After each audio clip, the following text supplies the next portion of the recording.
Hi, everyone. Today, I've got Sonya Law with me. I am Mina Baselyous. So Sonya operates or runs Sonya SL Human Resources Consulting, which is a consulting and executive leadership, executive coaching organization. It's an absolute pleasure to have you on with us today. Sonya, I'm going to pass it over to you to tell us more about what you do, because I know you've been engaged in things like triathlons, marathons. You've worked for very large organizations with hundreds of employees, geographically located in different places. Over to you. Thank you. I feel like this is a long time coming, Mina. I think we're 4 years knowing you now, so it's a real privilege to be here. So thank you. I love your energy. I love what you do. So yeah, honored to be here. For my business, it's very much about people and putting the human back into human resources. I really like to be that beacon for leaders, to be mindful of that. So the way I do that is through executive coaching. So working with leadership teams one-on-one or in groups to really sort of look at, where they're at in terms of their leadership and where they want to get to, because we know that's where it all starts, in building a great culture and experience for employees. The other part is that I love to do executive coaching, executive recruitment, because it really leads into, when you place the right people in the organization as to how the culture is. So I really like to be at the front line of the talent pipeline in terms of executive recruitment. The other part of it is employee relations. So that's really the backbone of the organization. That's really important, that's a solid foundation. So they're the three things. And I think unintentionally, but what happens too, because I'm very active in my community and I'm very sports orientated, I think we find ourselves often talking about sport, because I love all codes. And I love, participating in marathon and triathlon, and I do some coaching. I love all that. And the way I give back, so I always try to find ways to give back to my community. In terms of HR, I lead and chair the Human Resources Summit in Sydney and Melbourne. I've been doing that for 3-4 years now. It's usually at Crown in Melbourne. So on stage for 2 days talking about people and the importance of taking care of people, and they'll take care of business. And we have lots of different topics. That's something I like to do. And also men's mental health is a real mental health for anyone, male or female, is important, but that's just a particular interest, that I have. So that fills my hours and days. That's a great introduction. So we're not only talking with someone who has experience in human resources and executive coaching, executive recruitment, but someone who actually chairs the Human Resources Summit. Yeah. That's huge, right? And I really have to emphasize that.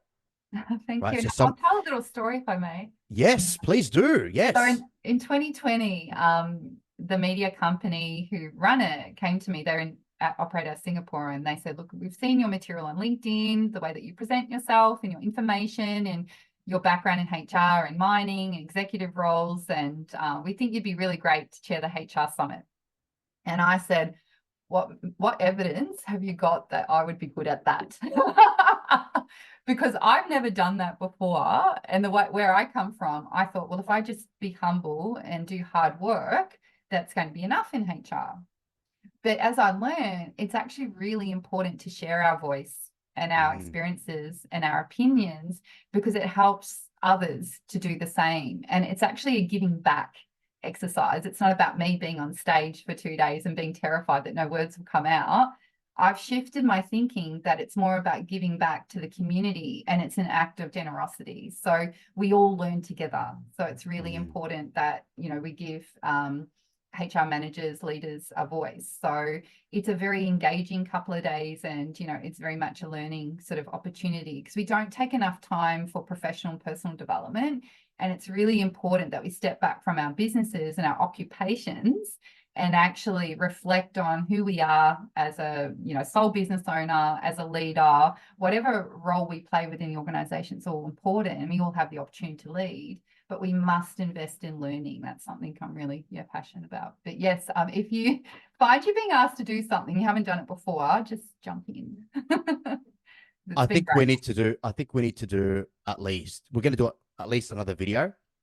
That sounds like another topic about stepping out, and social media, your experience with social media, you being a representative, all those different things. Because you know what? There's a lot of people when you go on social media who say, well done, you're actually serving your community. But there's other people who look at you and say, who do you think you are Yes. to be on social media? Yes.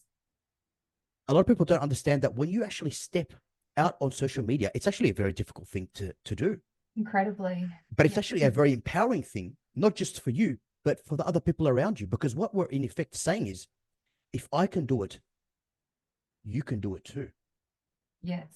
And this video actually is a way of us reaching out, giving each other's hands to each other and saying, hey, let me help you.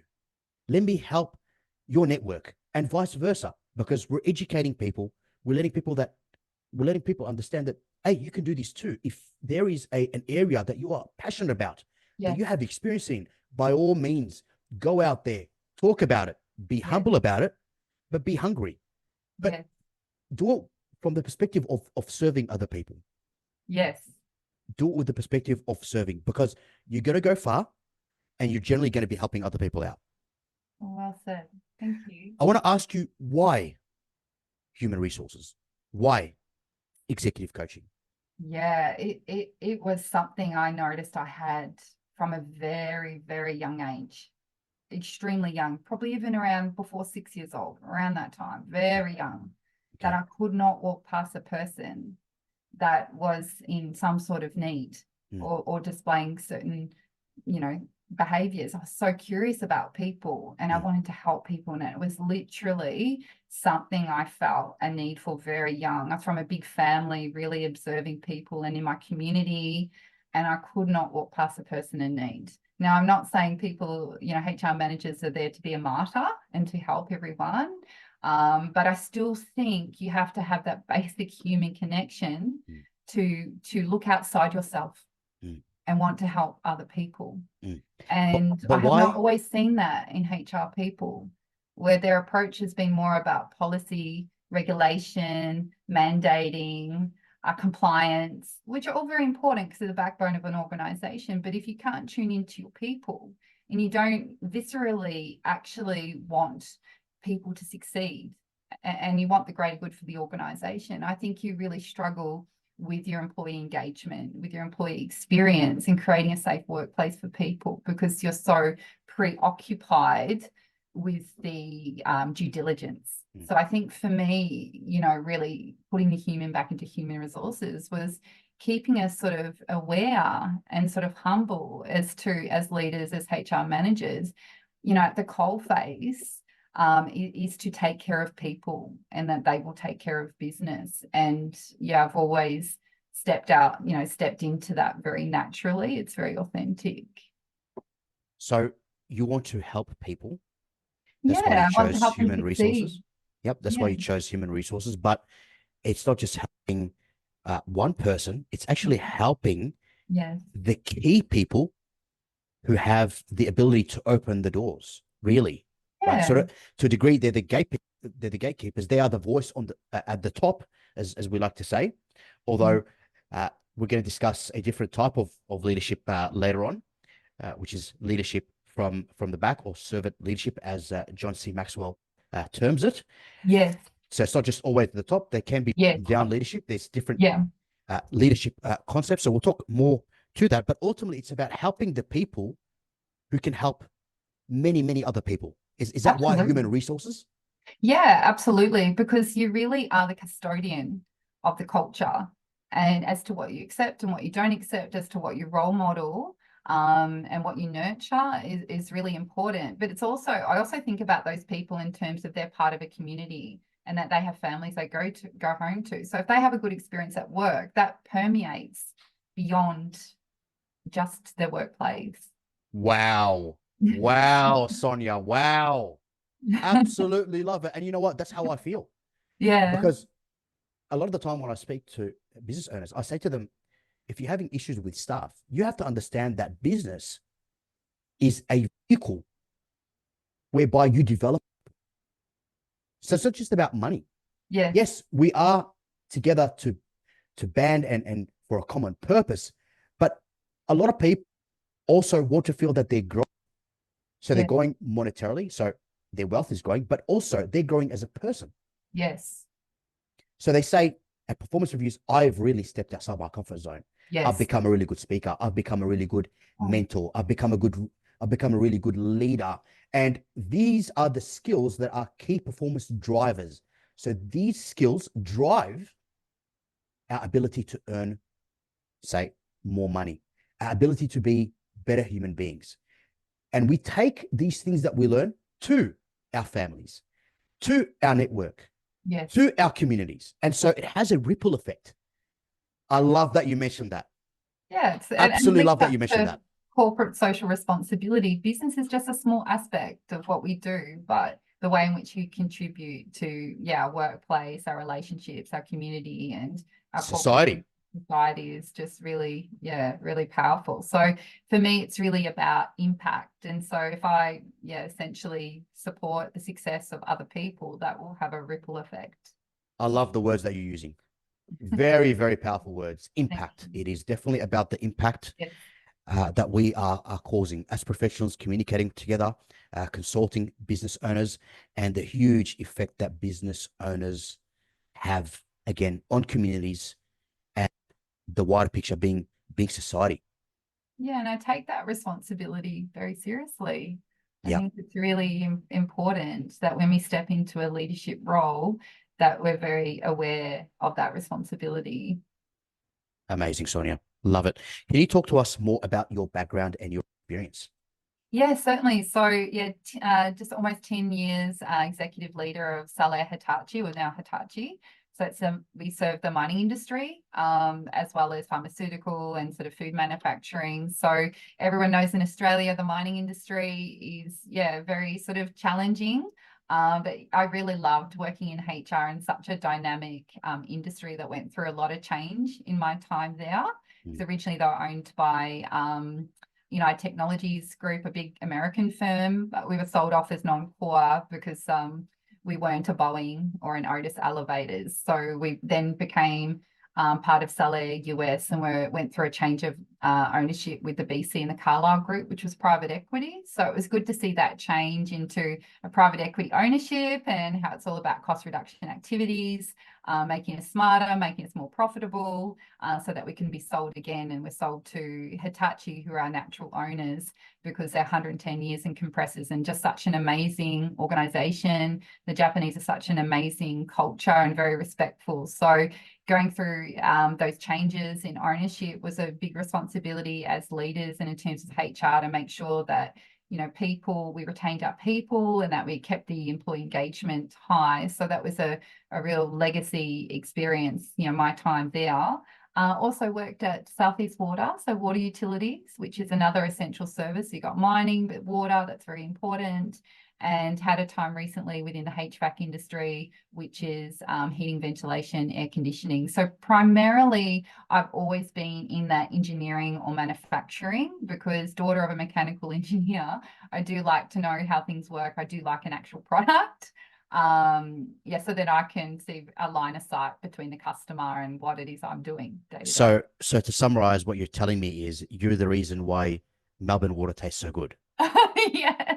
Is, I definitely cannot take all is the credit. It's teamwork, but took the graduate, did the graduate program, so took them out to the sewage treatment plan, which is a really interesting experience. there you go. It becomes clean. Let me just say Amazing. So, that. how many employees were you assisting with? Were you Yeah. guiding the executive team Yeah. to lead and to develop? Yeah, so Southeast Water be around 1,500. And then at Saleh Hitachi, at its peak was almost 200. So I was responsible for Melbourne, Adelaide, Perth, Brisbane, Mackay, Sydney. Yeah, that was a really good experience, and reported offshore. So it was a smaller sort of organization. Then you've got HVAC, which would be around 300 people. You've got your larger group offshore, of course, but have always been in country, responsible for employee group, and then report offshore in a matrix sort of organization, which can be complex to navigate sometimes because you've got responsibility to a board and to operate as a leadership team.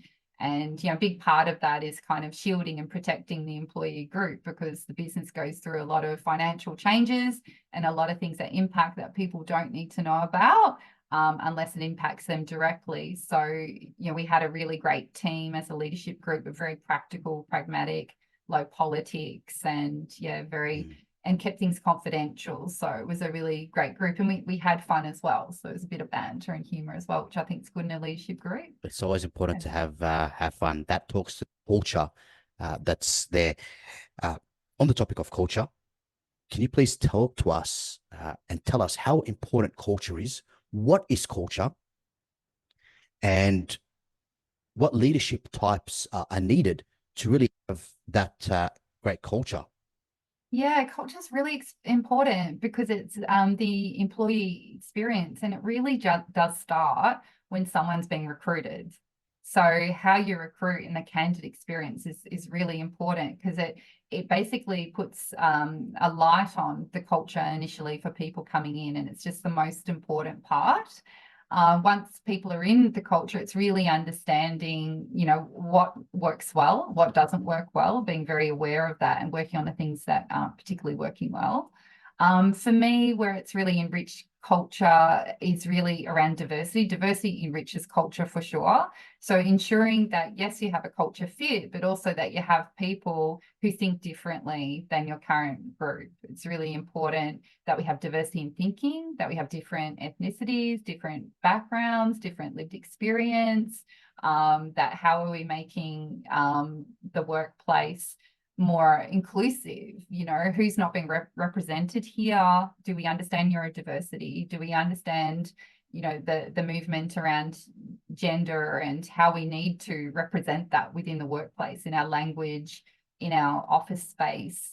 We need to be constantly up to date and conscious of the movement in terms of society as a group. So diversity is very, very good way to enrich culture. I think also having a culture of care. So having employees who can tell stories about the organisation. Of particularly, I remember at Salah Hitachi, we had a service technician who worked on a mine site who had a brain aneurysm, and the culture was such that we really rallied around the family, raised funds to help them financially. And I went to ICU in Sydney to be by his side to support his mother, Jenny, and then really worked with the community in Newcastle to really help them. So that's not necessarily my job description, but it was the right thing to do. And that an organisation who operates from a place of care, that you're not just a number, and then when the chips are down, we're going to leave you in the gutter. But no, we're an organisation, we're a family, we're connected.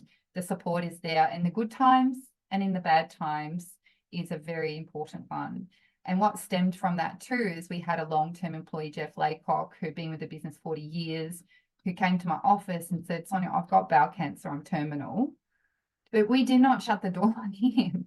We're like, well, how can we help you, your wife, Mary, help with your superannuation? We organised his funeral. We organised counselling for employees because I worked alongside him for 40 years. So it's about really understanding what is really happening in that moment. What's the most human thing to do? Because people from that actually told stories about, oh, when Jeff Laycock passed away, we did an Employee of the Year award. Now we recognise him every year. When chips are down, the business is helping you. So then that provides, we talk a lot about psychological safety. If you just get that right, that we're going to, show care for employees, it's very, very powerful. And it doesn't come necessarily from leaders. It can come from anyone within the organisation who wants to take that step into that sort of empathy and compassion, albeit it, leaders do drive culture. But I do believe at the end, people own it. If I started new in an organisation and the girl on reception is telling me that story, I am actually going to believe her over the CEO telling me that story. It's just the way it is. As people, we're more likely to trust someone in that role than someone where there's a power differential. So that's why I say that storytelling, and that the people really own it, is that it does need to be authentic and it does need to be, lived and breathed. I've definitely worked in some toxic workplace cultures where there's a lot of yelling. Really? Really? No, I can't imagine that happening. Oh, yes. So many. I'm going to throw you a curveball in a Oh, few moments. oh, Yeah. you can throw one anytime. Get ready for it. Sorry to interrupt Oh, you no, there. please, anytime. I'm totally up for that. Where leaders are yelling, there's no confidentiality. There's no clear strategy or direction. They don't resolve conflict. People aren't held to account. The turnover's horrendous. There's work cover claims. There's litigation. There's gossip. There's poor behaviors on social media towards other employees on the weekends. It's just all of this stuff. And to some extent, this is probably happening in organizations to a lesser or greater extent. We laugh at it. Yes, It's not something to be laughed at, but no. it's something that is so mind-boggling. And like, you know what? It's almost to a degree, it's an uncomfortable laugh. Oh, it is. It's an uncomfortable It laugh, really is. right? Because like it's Oh, absolutely absurd the things and the degree where things can get to, where everyone just wants out, everyone just wants to jump off the ship. yeah. And you know what the most amazing thing that does happen sometimes? Mm. When everyone's in the trenches like that, very strong social bonds. Because you're all in the trenches together. You're aware that it's a toxic workplace culture. So the employees help each other, not the leaders. The leaders, they're not coming into office because they, don't want to face it. But I've actually seen that happen where the employees take ownership of the culture and try and make their one-to-ones, with their direct reports and with each other as positive as possible. But what essentially does happen is it does obviously deteriorate. And you see that in the turnover and the reason we know people leave is that they're leaders and they're managers. So you can have the best relationships cross-functionally, but if you have a leader who's got the hammer on you, then you're going to leave because that transmits through to our home life. If we're not happy at work, it transmits through. So yeah, you're right. Those toxic cultures, it's a very serious thing. And it's something I've observed and I take note of. And then I just start working with the employee group. So it's holding to account the behaviors, starting there, communicating, being very transparent in all hands in town halls around what the culture results are saying and how we need to do better and be better, and that we are actually taking up that responsibility as leaders, that be patient with us, it's going to take time, and then just working through. And then as you start to bring in people who represent the culture and the improved behaviors, the people that are toxic start to leave. And it's sort of a bit like, the actual business just doesn't tolerate it anymore. So it takes a few years, but it does start to get better. Yeah. In my experience, it's either you fix the culture and then toxic people start leaving, Yes. or what ends up happening is, as Jordan Peterson says, if you are in a situation which you can't control, look at the things that you can control. Yes. So if you're not really working well with your boss or your manager, start off by completing your resume. Yes. Yeah. Start off by going out and applying for jobs. And in that, you're at least controlling what you can control. Yes. And you're seeing what are the options that are out there, right? That's one aspect of it. And my experience has been that many times the great people don't tolerate this behavior. Yes. They find another organization, whether it be for profit or not for profit, that has the culture that is right for them, a positive culture. And so what ends up happening is the toxic people end up staying together. But because they're so toxic, it almost becomes a competition where each toxic person is trying to outdo the other toxic person. And eventually, with some of these organizations, they actually implode. Yes. That has been my experience. Yes. Yes. So it's very, very important to make sure that you've got the right culture. And a quote that we mentioned before we started is Peter Drucker, who says, culture eats strategy for breakfast. That's how important culture is. So if we are going to define culture in a few words or summarize it, how would we do that? What are some things that we really, really must keep in mind?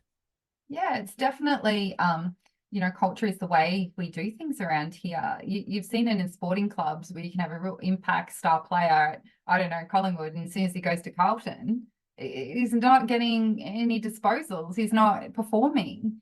And that's something that we really see. It's really obvious. It's cultural. So culture is the environment that either sets someone up for success or doesn't. So as I think we're speaking about earlier, is that, you know, people need different environmental factors for sure. And sometimes we opt in and we opt out, and that's entirely okay to do as long as it's respectfully done on both sides. You know, but culture is really powerful. So when we are starting to look for work, it's really important that we kind of interview them as much as they're interviewing us, and that we represent ourselves in the most honest way so that they can make the right assessment as to whether we're going to be successful in that culture or not. It's very, very important. So yeah, culture is the way, you know, it's the way that we do things around here. That's a good summary, yeah. Our norms, our values, empathy, leadership traits, those types of things. Do you play baseball? No, I played softball, but not baseball. Did you? Softball, okay. So I was going to ask, are you ready for the curveball? Yes. Okay. Can we help an egotistical, narcissistic, gaslighting executive or manager who has people reporting to them? Yeah, I believe we can. And I think it's absolutely our duty and responsibility to because they have the biggest impact. You know, the good leaders, they're having a great impact on culture, but it's those people who are egotistical or narcissistic that we really must focus on. And the great thing for us is generally all they care about is themselves. So they're a great coachee, essentially. It's about pointing out to them, if they continue to exhibit these behaviors, how it will affect their own career, that they'll reach a ceiling, that they'll have a block. So if they feel like there's something in it for them, they will actually practice new behaviors in order to advance their career. Because whilst their behaviors don't always serve the group, sometimes technically there's an expertise that is very important and maybe a competitive or a comparative advantage to other organizations that we don't want to lose. So sometimes we see those people being protected, but often it could be an IP reason, it could be a technical expertise. So we just need to acknowledge that first of all. What we need to think about as a leadership group is how much impact are they having on people and culture. So if we contain them to that expertise whilst working on some behaviors that are impacting people in a negative, adverse way, we can actually, you know, work with them to make sure that the organization does actually thrive.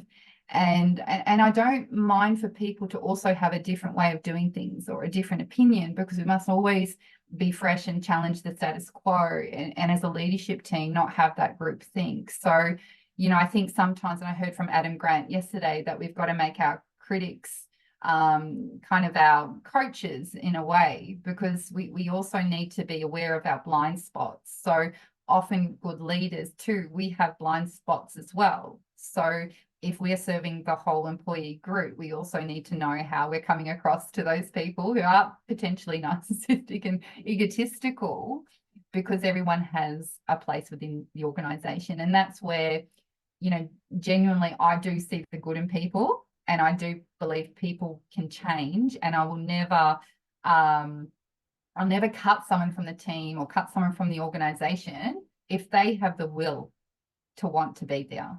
I will coach them, and I'll encourage the hiring manager to coach them because they hired them. That's our responsibility. So that's where it comes back to leadership is a responsibility. Leadership is hard. It's not popular.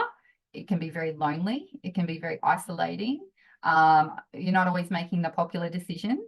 But sometimes we have to take, like you said, that helicopter view and go, what's best for the business? So yeah, I believe everyone can grow if they want to. There is hope. Yeah. I think you hit something very, very important. Not think you have hit something very important, which is will. Yes. They Yeah. must be willing to participate. They must be willing to learn. They must be willing to engage. They must be willing to improve. Yeah. That is a big part, because some people can be egotistical, narcissistic, but when you've got gaslight in there, Yes. then everything you say to them in hope of assisting them, they turn it around as that's never happened, misunderstanding, you're eating too much, you're being too sensitive. So at the end of the day, there need to be someone who is willing to engage, willing to participate. That's I something think that's one very of the important. most toxic behaviors I've seen, which is really damaging, is people who, or managers, leaders, who throw people under the bus. This is something I have a very low tolerance for, is to throw other people under the bus because they're not taking responsibility and ownership. So whilst they have the will, they also need to take responsibility and ownership, for their staff. Mhm. It's very important. And not to blow people up. So to overwhelm them and overload them with work that could be done by the team or the leader themselves. Yeah, I think those two things, we shouldn't be sending people home broken because we've blown them up or because we've thrown them under the bus. We need to provide a safe workplace. And I have seen those two, toxic behaviors and have low tolerance. I've seen it too. Yeah. I want to give you some examples, if you don't mind, share with you and get your thoughts on it too. One of them was a team meeting that I was engaged in. It was actually for a not-for-profit. And the other one is a consulting session that I gave to a client, obviously on a regular basis, but this is a particular one that I wanted to point out. So the team meeting was for a not-for-profit, and there was a particular person who has a strong voice. And as part of the team, I could see that strong voice to the degree where someone wanted to voice an opinion or a concern, they were very, very quickly overpowered by this person coming in. So I actually said to the person, let me finish. They allowed me to finish the first time. Second time, same thing. Let me finish. They were coming in over the top, not allowing me to finish. But really what I was doing is I was interjecting so that the people around me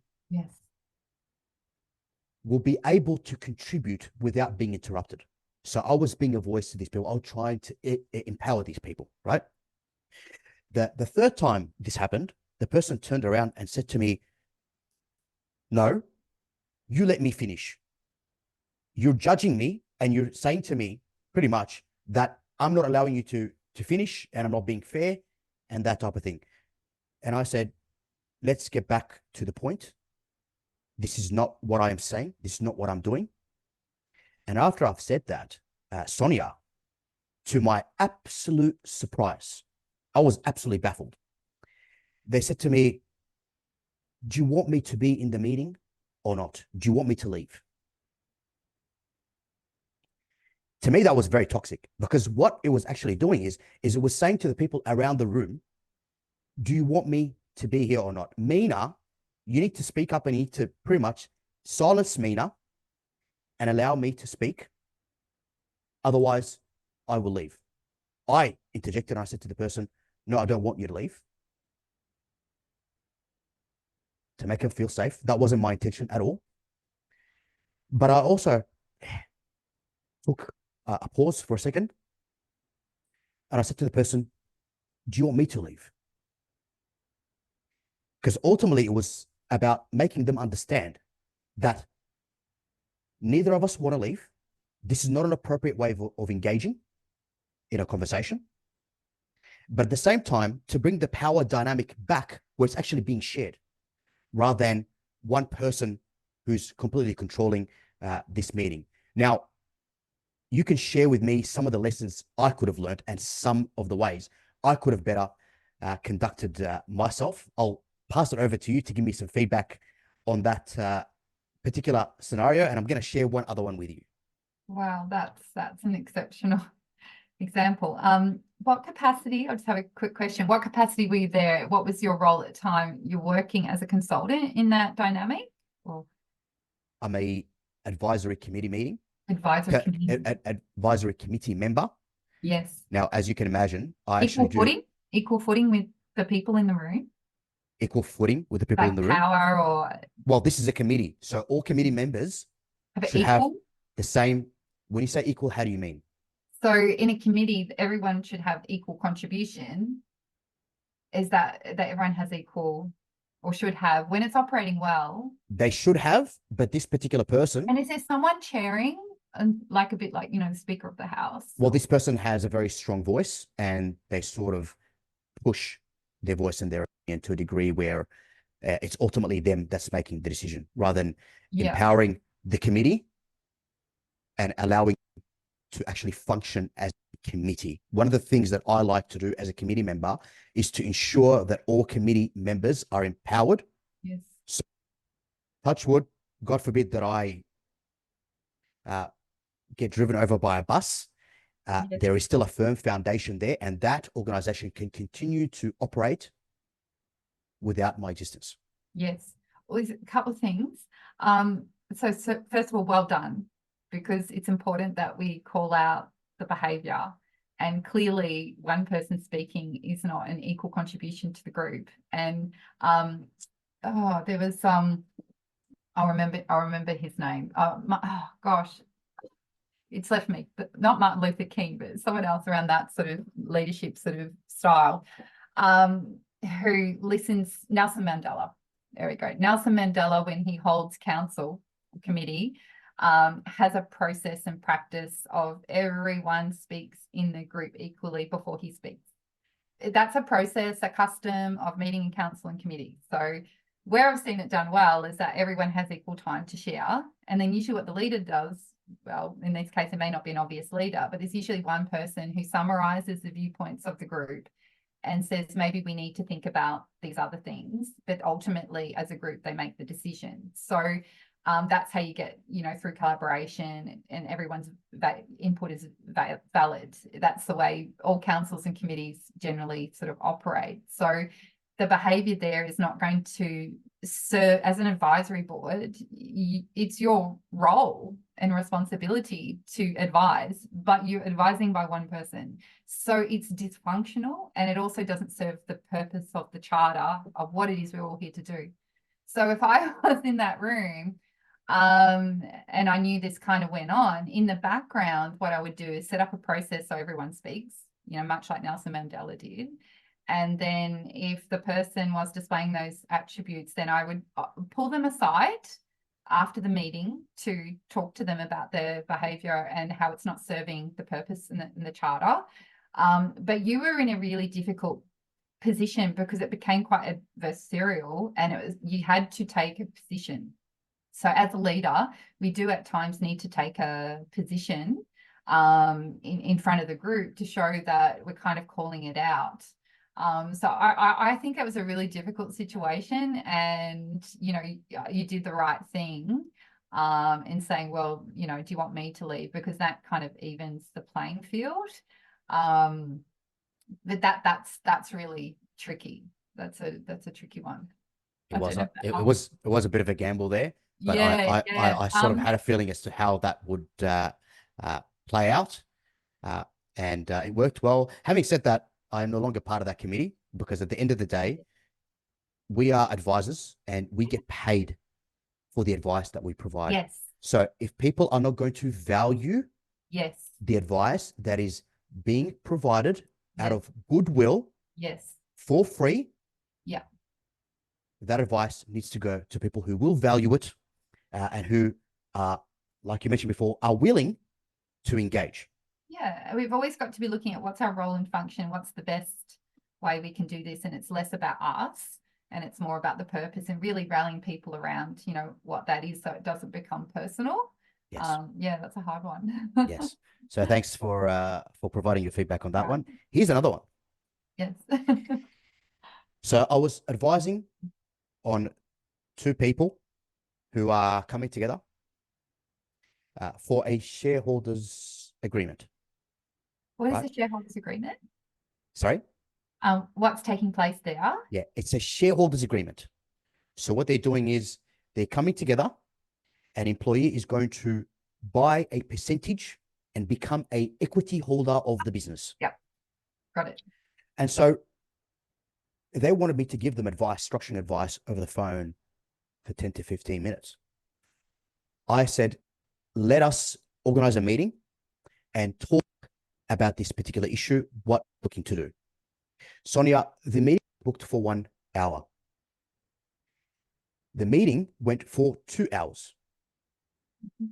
Yes. What we were discussing during that period is not so much the legal contract, the transactional aspects of it, but are they a good fit together?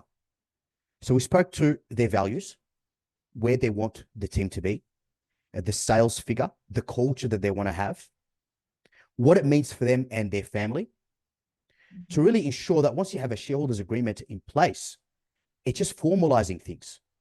It's not people coming together who are not a good match, right? Like they're dating, they get married when they're complete opposites. They have nothing in common, but hey, for the sake of it, let's get together. It doesn't last. So it's about making sure that they are aligned. So we did that, and I actually said to the business owner, what you need to do now is you need to go to your organization and have a team meeting and have your team members, much like we did today, contribute to the overall plan, objectives, and mission of the organization, because they need to see themselves in the organization and they need to see how the organization genuinely helps them to be better people, to earn more money, so on and so forth. Mm-hmm. Now, guess what the owner did? I don't know. They went back to the office, they got the whiteboard, they had the whiteboard marker, and they said, everyone, this is what we're doing. What's the potential issue there? So you've got someone, let me just understand the question. You've got someone who wants to buy in as an equity partner. Yes. But it's also employee. Yes, employee, and they're looking And to so grow their now business and their team. I guess my first question is, are they skilled to either assess that correctly? Do they have the skill to do that? They do. Okay. Yeah. And why is it being brought up so late while we're getting to the agreement? Sorry, this is the HR in me. Why is this coming at the 11th hour? We've got the agreement, we're signing, and now you want to know all of this. Yeah, so which I'm happy to do, but so this was why? before, this was before What's the your agreement. Yep. So intention? this was before the agreement. So they're looking to enter into an agreement together. They haven't formalized it just yet, but they're also looking at the actual structuring. So a company, trust, how do we actually structure this agreement now, this partnership, this equity holding, right? And I expect them, okay, let's stop there. Let's actually look at what is going on and making sure that you're aligned, because it's structuring aspect of it that's the important at this stage. It's actually whether you are in effect in agreement to what you want to do, and if you're a cultural fit or not, because you can be in an agreement again in terms of what you want to achieve, but there's no cultural fit. So it's talking to these things. And then I said, go back to your team, because the team wasn't exactly aligned. Not every member was aligned. So I mentioned, go back to your team and allow them to go through the process of jotting down their ideas, seeing how they are part of the organization. But what they ended up doing is going straight to the team members and actually telling them what we're going to do, rather than listening, allowing them to have buy-in, achieve buy-in. Because if we don't see the organization, if we don't see ourselves being part of the organization, how the organization is going to affect us and us affect the organization, in effect, we're not achieving buy-in. So we're not invested in the organization. If we don't see that the organization has values that we have, we don't really see that we're part of the organization. Yeah, it's to me, it's a negotiation. So it's really understanding who the players are, and what do they bring to the table, and what level of kind of control do they have over decision making, or like you're talking about structure, or are they playing a director role? Is it important for them to get involved in cultural fit? It's really sort of assessing all of these things that they're saying and sort of deciding on whether they actually are 50-50 in that, equal in that, or 100% in that. And it should really point to their expertise. Some people, they put money up and they want equity and they want, but they really don't have, it's just money.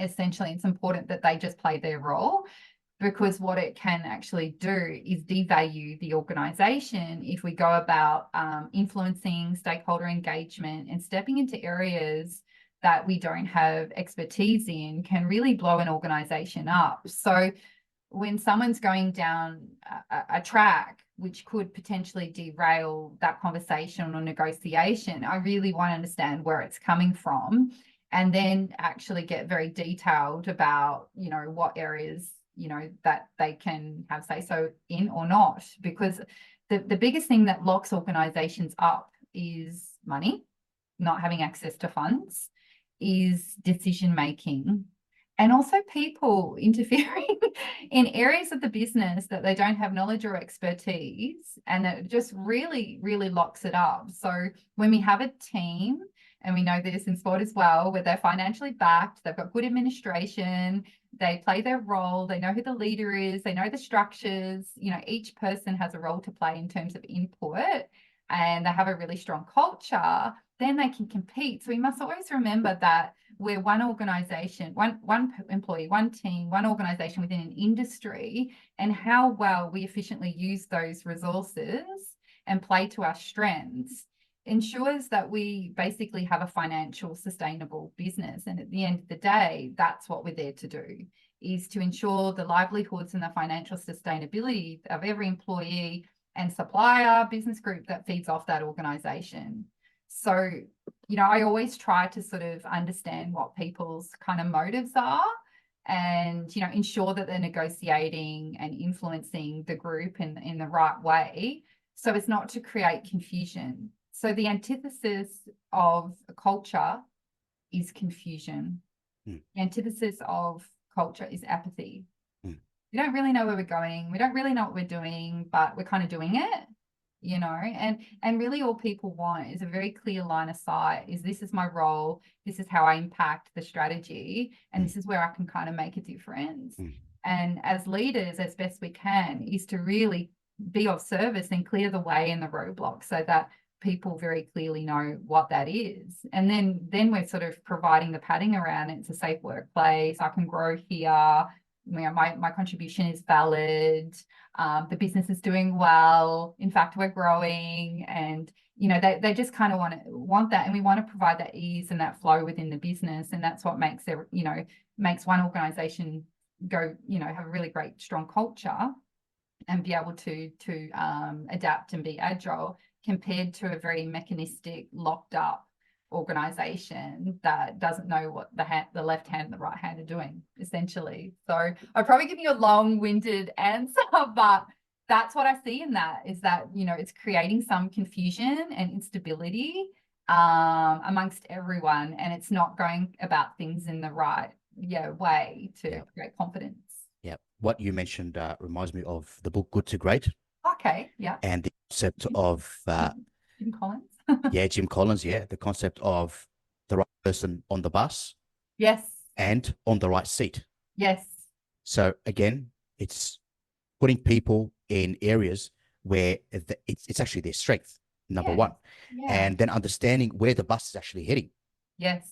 Right. So we want to make sure that the people who are jumping on this bus are actually looking to go where this bus is going. Right. And then jumping in, and then there's clear communication.